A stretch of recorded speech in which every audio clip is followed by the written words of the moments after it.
ఓ రాధయ్య, వరణావతంలో లక్క ఇంట్లో నిద్రిస్తున్న పాండవులను తగులు పెట్టించావు. అప్పుడు నీ ధర్మం ఎక్కడికి పోయింది? ఋతుమతి అయిన ద్రౌపది దుశ్శాసనుడికి వశమైనప్పుడు నిండు సభలో నువ్వు గట్టిగా నవ్వావు. అప్పుడు నీ ధర్మం ఎక్కడికి పోయింది? నిరపరాధి అయినటువంటి ద్రౌపది మర్యాద తెలియని కౌరవుల చేత బాధపడుతూ ఉన్నప్పుడు నువ్వు ఊరూరికే చూస్తూ ఉండిపోయావు. క్వతే ధర్మస్తథాగత. అప్పుడేమైంది? అప్పుడు నీ ధర్మం ఎక్కడికి పోయింది? ఓ రాధేయ, నువ్వు నిండు సభలో ద్రౌపదితో ఇలా అన్నావు, ఓ ద్రౌపది, పాండవులు నశించారు, శాశ్వత నరకంలో పడ్డారు, ఇక నువ్వు మరో భర్తను కోరుకో అని అంటూ ద్రౌపదిని చూస్తూ కూర్చున్నావు. క్వతే ధర్మస్తథాగతగా. అప్పుడెప్పుడు పోయింది? అప్పుడు నీ ధర్మం ఎక్కడికి పోయింది? కర్ణ ఆ సభలో రాజ్య లోపంతో ఆ సభలో శకుని ఆశ్రయించి నువ్వు పాండవులను కట్టాలు పాలు చేశావు. క్వతే ధర్మస్తథాగత. అప్పుడు నీ ధర్మమే ఎక్కడికి పోయింది? మహారథులైన చాలామంది కలిసి యుద్ధభూమిలో బాలుడైన అభిమన్యుణ్ణి చుట్టుముట్టి అన్యాయంగా చంపేశారు. క్వతే ధర్మస్తథాగత. అప్పుడు నీ ధర్మం ఏమైందిరా? ఆ సమయంలో లేని ధర్మం గురించి, అప్పుడు పాటించని ధర్మం గురించి ఈ రోజున మాట్లాడితే ఏం లాభం ఉంటుంది? కరుణ, ఈ రోజున నువ్వు ఇక్కడ ఎన్ని ధర్మాలు నువ్వు పలుకుతున్నావు. ధర్మాలు నిన్ను ప్రాణాలతో విడిచిపెట్టేది లేదు మేము నిశ్చయించుకున్నాడు. ఆనాడు పుష్కరుడు పాచికలతో నలుని జయించాడు. అయినా నలుడు పరాక్రమంతో తిరిగి రాజ్యాన్ని పొందాడు. అలాగే లోపం లేని పాండవులు కూడా అందరితో కలిసి ఈ యుద్ధభూమిలో పెద్ద పెద్ద శత్రువులను చంపుతారు, తిరిగి రాజ్యాన్ని పొందుతారు. ఇందులో సందేహం లేదు. సోముకులతో కలిసి అధికారాన్ని అనుభవిస్తారు. తథాగత ధార్తరాష్ట్ర వినాశం ధర్మాభిగుప్తై సతతం నృసింహై. పాండవులు నిత్యము ధర్మాన్ని రక్షిస్తున్నారు. అందువల్ల వీరు ధృతరాష్ట్ర కుమారులను నాశనం చేయటం తథ్యం. కుమారులందరినీ కూడా ఇది సత్యం అన్నాడు. శ్రీకృష్ణుడి మాటలు విని కర్ణుడు సిగ్గుతో తలదించుకున్నాడు. ఏమీ మాట్లాడలేకపోయాడు. నిజంగా ఏం మాట్లాడతాడు? తగిన సమాధానం చెప్పలేకపోయాడు. అప్పుడు కోపంతో ఉన్న కర్ణుడు పెదవులు వణికాయి. కర్ణుడు వేగంగా ధనుస్సును ఎత్తి అర్జునుడితో పోరాటం కొనసాగించాడు. ఆ కర్ణుడిని చూసి శ్రీకృష్ణుడు అర్జునుడితో ఇలా అన్నాడు, ఓ మహాబల, దివ్యాస్త్రాన్ని ప్రయోగించి కర్ణుడిని వధించు. ఆ మాటలు విని అర్జునుడు ఎంతో కోపంగా కర్ణుడు గతంలో చేసిన పనులన్నిటినీ తలుచుకున్నాడు. అర్జునుడితో తీవ్రమైన రోషం వచ్చేసింది. అటు కర్ణుడు కూడా కోపానికి గులోనయ్యాడు. ఆ సమయంలో కర్ణుడి రోమ కూపాల నుండి నిప్పు రవ్వులు అక్కడ ఎగిసిపడ్డాయి. అదెంతో అద్భుతంగా అనిపించింది. అప్పుడు కర్ణుడు బ్రహ్మాస్త్రాన్ని ప్రయోగించి అర్జునుడిపైకి బాణాలను కురిపించాడు. వెంటనే రథాన్ని పైకెత్తటానికి ప్రయత్నం చేశాడు. ఇంతలో అర్జునుడు కూడా బ్రహ్మాస్త్రాన్ని ప్రయోగించి కర్ణుడిపైకి బాణవర్షం కురిపించాడు. అలా కర్ణుడి అస్త్రాన్ని తన అస్త్రంతో నివారించి మళ్ళీ బాణాలు ప్రయోగించి కర్ణుడిని గాయపరిచాడు. తర్వాత అర్జునుడు అగ్నిదేవుడికి ఇష్టమైన మరొక అస్త్రాన్ని కర్ణుడి మీదకి ప్రయోగించాడు. ఆ అస్త్రం తేజస్సుతో మండిపోతుంది. దాన్ని కర్ణుడు వరుణాస్త్రాన్ని ప్రయోగించి శాంతింపజేశాడు. ఆ సమయంలో నలుదిక్కులను మేఘాలు ఆవరించి చీకటిలో కప్పేశాయి. అప్పుడు అర్జునుడు తడబడకుండా వాయువాస్త్రాన్ని ప్రయోగించాడు. కర్ణుడు చూస్తుండగానే ఆ మేఘాలను చెదరగొట్టాడు. తర్వాత కర్ణుడు అగ్నిలాగా జ్వలిస్తున్న ఒక ఘోర బాణాన్ని తీసి దానిని తన ధనస్సుపై సంధించాడు. అప్పుడు అడవులతో సహా భూమంతా కంపించింది. గాలి దుమ్ముతో పాటుగా వీచింది. దిక్కులు ధూళితో నిండిపోయాయి. స్వర్గంలో దేవతలు చేసిన ఆహాకారం పెద్దగా చెలరేగింది. ఆ బాణాన్ని చూసి పాండవులు ఎంతో దుఃఖించారు. అది ఇంద్రుడి వజ్రాయుధం వంటి కాంతితో మెరుస్తుంది. ఆ బాణాన్ని కర్ణుడు ప్రయోగించాడు ఒక్కపారి. అది అర్జునుడు రొమ్ములోకి దిగబడింది. ఆ బాణపు దెబ్బతో అర్జునుడు తీవ్రంగా గాయపడ్డాడు. అర్జునుడికి కళ్ళు తిరిగాయి. చేతిలోని గాంధీవం జారిపోయింది. ఈ సమయం చూసుకొని కర్ణుడు నేలలో దిగబడిన రథచక్రాన్ని పైకి లేపాలని రథం నుండి దిగాడు కిందికి. భుజాలతో పట్టుకొని చక్రాన్ని పైకి ఎత్తడానికి ఎంతో ప్రయత్నించాడు. మళ్ళీ కర్ణుడెంతో బలవంతుడైన ఆ సమయంలో విధి వశాన రథచక్రాన్ని పైకి లేపలేకపోయాడు. ఇంతలో అర్జునుడు తేరుకొన్నాడు. కర్ణుడు చూసి వెంటనే యమదండం వంటి ఒక అంజలీకాన్ని చేతిలో పట్టుకున్నాడు. అప్పుడు కృష్ణుడు ఇలా అన్నాడు, ఓ అర్జున, కర్ణుడు రథాన్ని ఎక్కకూడదు. ఎక్కకముందే బాణాన్ని ప్రయోగించు, అతడి శిరస్సును త్రుంచేయి అని ఆజ్ఞాపించాడు. అర్జునుడు అలాగే అని ఆ కృష్ణుడి యొక్క మాటలు పాటించి కర్ణుడి మీద జ్వలిస్తున్న ఒక బాణాన్ని తీసుకున్నాడు. కర్ణుడి రథంపై నిర్మలంగా సూర్యుడి వర్ణంతో ప్రకాశిస్తున్న ధ్వజాన్ని కొట్టాడు. అది నాగకక్ష చిహ్నంగా ఉన్నటువంటి ధ్వజం. బంగారుమయమైన ఆ సుందర ధ్వజాన్ని గొప్ప జ్ఞానం గల శిల్పులు నిర్మించారు. ఆ ధ్వజం లోక విఖ్యాతమైనది. నీ సేనను జయం కలిగిస్తూ ఉంటుంది, శత్రువులకు భయాన్ని కలిగిస్తూ ఉంటుంది, నీ వారి చేత అభినందనను అందుకుంటూ ఉంటుంది. అది తేజస్సుతో అగ్ని, సూర్యుడు, చంద్రుడితో సమానంగా ఉంది. అటువంటి కర్ణుడి ధ్వజాన్ని అర్జునుడు ఒక క్షుర ప్రతంతో ఖండించాడు. దాంతో కౌరవుల యశస్సు, దర్పం, హృదయాలు ఒక్కసారిగా కుంగిపోయాయి. అట్లా అది పోతే ఇంక పోయినట్టే. ధ్వజం పడిపోవటాన్ని చూసి నీ సేనలో మహాహాకారాలు ధ్వని పెద్దగా చెలరేగాయి. మహారాజా, ఇంతలో కర్ణుడి ధ్వజం నేల మీద పడిపోయింది. దాన్ని చూసి నీ వారందరూ కర్ణుడికి ఇక జయం కలగదు అనుకుంటున్నారు. తర్వాత అర్జునుడు కర్ణుడి చంపాలని తొందరపడ్డాడు. వెంటనే అర్జునుడు అంబుల పొది నుండి ఒక బాణాన్ని తీశాడు. అది ఇంద్రుడి వజ్రాయుధంలాగా ఉంది, అగ్నిదండంలాగా ఉంది. అది అగ్ని సూర్యులతో సమానంగా ఉంది. ఎంతో విశాలమైనది. సైనికులు, గుర్రాలు, ఏనుగులు ప్రాణాలను హరిస్తుంది. 3 మూరలు పొడవుగా ఉంది. 6 రెక్కలతో ఉంది. అతి వేగంగా ప్రయాణిస్తుంది. అది ఇంద్రుడు వజ్రాయుధం వంటి శక్తి కలిగి ఉంది. నోరు తెరిచిన కాలాగ్నిలాగా అతి భయంకరంగా ఉంది. శివుడి పినాకంతో సమానంగా ఉంది. శ్రీహరి చక్రంతోనూ సమానంగా ఉంది.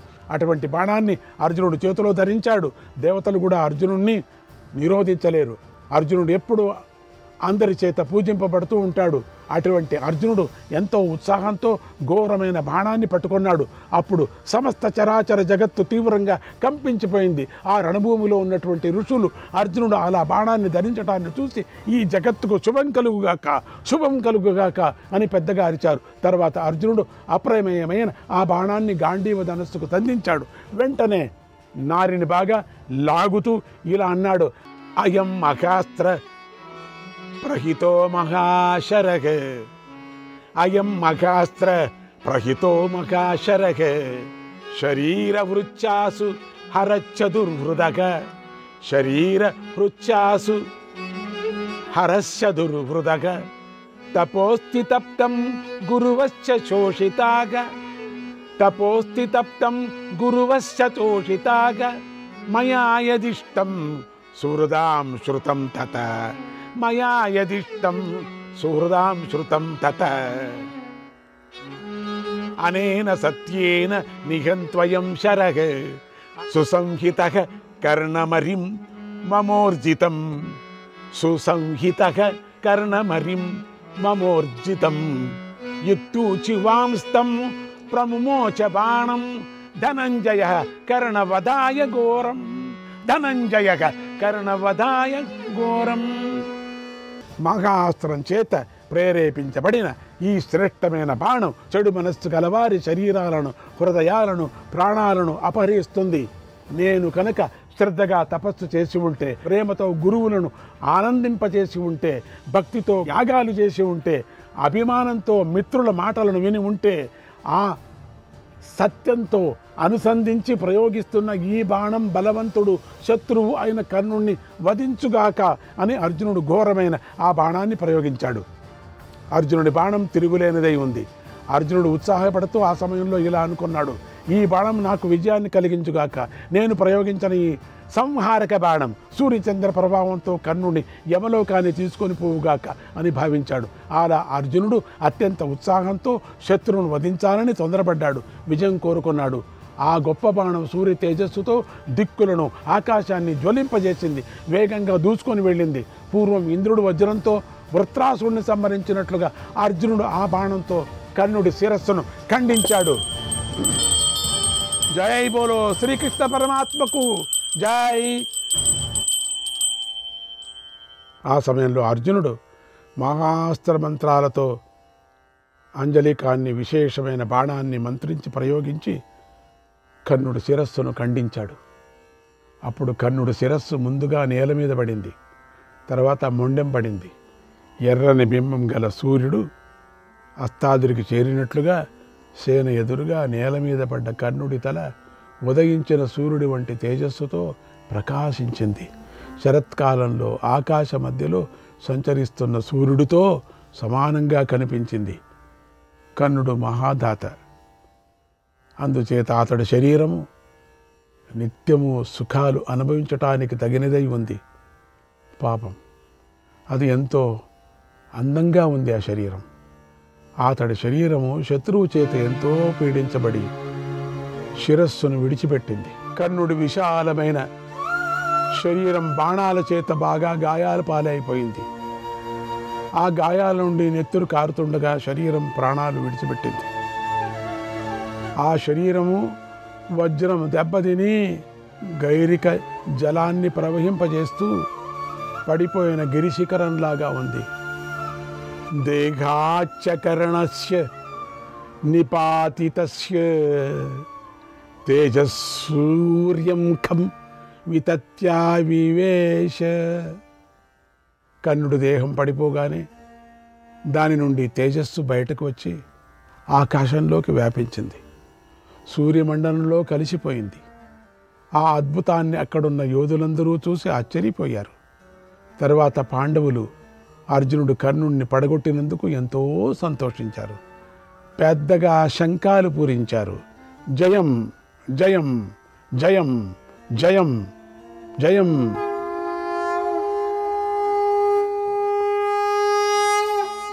అలాగే కృష్ణుడు, అర్జునుడు, నకులుడు, సహదేవుడు ఆనందంగా శంఖాలను ఊదారు. వాళ్ళకిట్టం వచ్చినట్టు ఊదిందే. సోమకులు మరణించి ఉన్న ఆ కర్ణుడిని చూసి తమ సైన్యాలతో కలిసి పెద్దగా సింహనాదాలు చేశారు. ఓ మహారాజా, పాండవ పక్షంలోని వారు ఎంతో ఆనందిస్తూ తుర్యానాదాలు ప్రోగించారు. వస్త్రాలను ఎగవేసి గాలిలో ఊపారు. చేతులు పైకెత్తి ఊపారు. ఎంతో ఆనందంతో అందరూ అర్జునుడిని ప్రశంసించారు. యోధులందరూ సంతోషంగా అర్జునుడు చుట్టూ చేరి గుమిగూడారు. సైనికులు మరణించిన కర్ణుడిని చూసి ఒకరినొకరు కౌగిలించుకున్నారు, గర్జించారు, నృత్యాలు చేశారు. అర్జునుడి బాణాలతో తెగపడిన కర్ణుడి తల పెనుగాలికి విరిగిపడిన కొండకొమ్మల్లాగా ఉంది. యజ్ఞం ముగిసిన తర్వాత శాంతించిన అగ్నిలాగా ఉంది. అస్తమిస్తున్న సూర్యబింబంలాగా ప్రకాశించింది. కర్ణుడి శరీరమంతా బాణాలు గుచ్చుకొని నెత్తుడి ప్రవాహంతో తడిసి ఉంది. అది కిరణాలతో ప్రకాశిస్తున్న సూర్యుడిలాగా కనిపించింది. అర్జునుడు అనే కాలం బలిష్టమైనది. అది ప్రజ్వలిస్తున్న బాణకిరణాలతో శత్రుసేనను బాగా బాధించింది. కర్ణుడనే సూర్యుడిని అస్తమించేలాగా చేసింది. అస్తమిస్తున్న సూర్యుడు కాంతిని అపహరించేటట్లుగా అర్జునుడి బాణం కర్ణుడి జీవితాన్ని అపహరించింది. అర్జునుడు మర్నాటి కోసం ఆగలేదు. అంజలీకంతో కర్ణుడి శిరస్సును ఖండించాడు. అప్పుడు శిరస్సుతో పాటుగా శరీరం కూడా ఆ మధ్యాహ్న సమయంలో నేల మీద పడింది. అర్జునుడి బాణం అమోఘమైనది. అది సేనలన్నిటినీ దాటి కర్ణుడి శిరస్సును దేహంతో సహా సులువుగా అపహరించింది. అలా శూరుడైన కర్ణుడి దేహమంతా బాణాలు గుచ్చుకొని ఉన్నాయి. దేహమంతా నొత్తిడితో తడిసి ఉంది. కర్ణుడు నేల మీద పడి ఉన్నాడు. అతన్ని శల్యుడు చూశాడు. విరిగిన ధ్వజంగల రథంతోనే శల్యుడు అక్కడి నుండి వేగంగా వెళ్ళిపోయాడు. కర్ణుడు చనిపోగానే రణభూమిలో కౌరవులు తీవ్రంగా గాయాలు పారయ్యారు. ఎంతో భయంతో పీడించబడ్డారు. యుద్ధభూమిలో అర్జునుడి ధ్వజం జ్వలించింది. కర్ణుడు ఇంద్ర సమానమైన పరాక్రమం గలవాడు. అతడు ముఖపద్మంలో సమానంగా ఉంటుంది. అతడి శిరస్సు అందంగా ఉంటుంది. ఆ శిరస్సు సంధ్యాకాల సూర్యుడిలాగా నేలకూలింది. కర్ణుడు విశాలమైన వక్షస్థలం గలవాడు. పద్మాల వంటి కన్నులు గలవాడు. బంగారు రంగు గలవాడు. అటువంటి కర్ణుడు అర్జునుడి బాణాలతో బాగా తపింప నేలకూలాడు. దుమ్ముతో ఆవరించబడ్డాడు. సూర్యుడు తన ఆ కుమారుడిని స్థితికి దుఃఖించాడు. అప్పుడు ఆయన కాంతి మందగించింది. మెల్లమెల్లగా ఆయన తన మందిరానికి వెళ్ళిపోయాడు అన్నాడు సంజయుడు. శ్రీకృష్ణాయ పరమాత్మనే నమః. 92వ అధ్యాయం. సంజయుడు ధృతరాష్ట్రుకి ఇలా చెప్తున్నాడు. మహారాజా, యుద్ధంలో కరుణార్జునులు ప్రయోగించిన బాణాల చేత సేనలన్నీ నశించాయి. కర్ణుడు రథహీనుడై ఉండగా మరణించాడు. శల్యుడు పూర్తిగా ధ్వంసమైన రథంలో యుద్ధభూమి నుండి వెళ్ళిపోయాడు. కౌరవుల రథాలు, గుర్రాలు, ఏనుగులు చెల్లాచెదురుగా పడిపోయాయి. నీ సేనంతా దాదాపుగా నశించింది. కర్ణుడు చనిపోవటంతో అక్కడ దుర్యోధనుడు దీనుడైపోయాడు. మాటిమాటికి ఆర్తితో నిట్టూర్చాడు, కన్నీరు కార్చాడు. రణభూమిలో శూరుడైన కర్ణుడు బాణాలు గుచ్చుకొని రక్తసిక్తమైన దేహంతో నేల మీద పడి ఉన్నాడు. అప్పుడు కర్ణుడు అనుకోకుండా నేలకు దిగి వచ్చిన సూర్యుడిలాగా ఉన్నాడు. వెలిగిపోతున్న ఆ కర్ణుడి దేహాన్ని చూడాలని అందరూ చుట్టుముగారు. కొందరు ఆనందించారు, కొందరు భయపడ్డారు, కొందరు విషాదానికి లోనయ్యారు, మరికొందరు ఆశ్చర్యపోయారు, ఇంకొందరు శోకించారు. ఇటు నీవారు అటు పాండవులు కూడా వారి వారి స్వభావాల ప్రకారం తమ తమ భావాలను వ్యక్తం పరిచారు. అర్జునుడి బాణాల తాకిడికి కర్ణుడు కవచం బద్దలైపోయింది అనుకున్నాం కదా. ఆభరణాలు, వస్త్రాలు, ఆయుధాలు చిన్నాభిన్నమైపోయాయి. కౌరవులు రణభూమిలో బలశాలి అయినటువంటి కర్ణుడు ప్రాణాలు కోల్పోయాడు అని విని అతడి శరీరాన్ని చూసి భయపడ్డారు. అప్పుడు భీముడు విజృంభించాడు. నీ కుమారులను బెదిరిస్తూ భీకరంగా గర్జించాడు. ఊగుతూ రణభూమిలో నాట్యం చేశాడు. అప్పుడు పాండవ పక్షంలోని సోమకులు, సృంజయులు శంఖాలు పూరించారు, సింహనాదాలు చేశారు. కర్ణుడు మరణించినందుకు రాజులందరూ ఆనందించి ఒకరినొకరు కౌగిలించుకున్నారు, అభినందించుకున్నారు. అర్జునుడు అలా మహా సంహారాన్ని సాగించి సింహం ఏనుగును వధించినట్లుగా కర్ణుడిని వధించాడు. తన ప్రతిజ్ఞను పూర్తి చేసుకున్నాడు. ఎప్పుడు ప్రతిజ్ఞ చేసేవాడు కదా, అర్జునుడు పూర్తి చేసుకున్నాడు. శత్రుత్వానికి ముగింపు అక్కడికి పలికాడు. తన శత్రువు ముగి అయిపోయింది. ఇంత ఘోరాన్ని కళ్ళతో చూసిన శల్యుడు చైతన్యహీనుడయ్యాడు. ధ్వజం లేని రథంతో వేగంగా దుర్యోధనుడి వద్దకు వెళ్ళి దుఃఖిస్తూ ఇలా అన్నాడు. ఓ మహారాజా, నీ సేన ఏనుగులను, గుర్రాలను, రథాలను, వీర సైనికులను కోల్పోయింది. ఇప్పుడు రణభూమి యమరాజ్యంలాగా ఉంది. మహాత్ములంతా వీరుడైన స్నేహితులు గుర్రాలు, ఏనుగులతో ఒకరినొకరు ఎదిరించారు, మరణించారు. కర్ణుడు యుద్ధంలో కృష్ణార్జునులను ఇంకా మిగిలిన నీ శత్రువులను ఘోరంగా ఎదిరించాడు. దైవం ధ్రువం పార్థవశాత్ ప్రవృత్తం, దైవం ధ్రువం పార్థవశాత్ ప్రవృత్తం, యత్ పాండవాన్ పాతి హినస్తి చాస్మన్, తవార్త సిద్ధ్యర్థకరాస్తు సర్వే, ప్రసఖ్యస్య వీరా నిహతా ద్విషద్భిః. కానీ దైవం నిశ్చయంగా అర్జునుడికి అది వశమై ప్రవర్తించింది.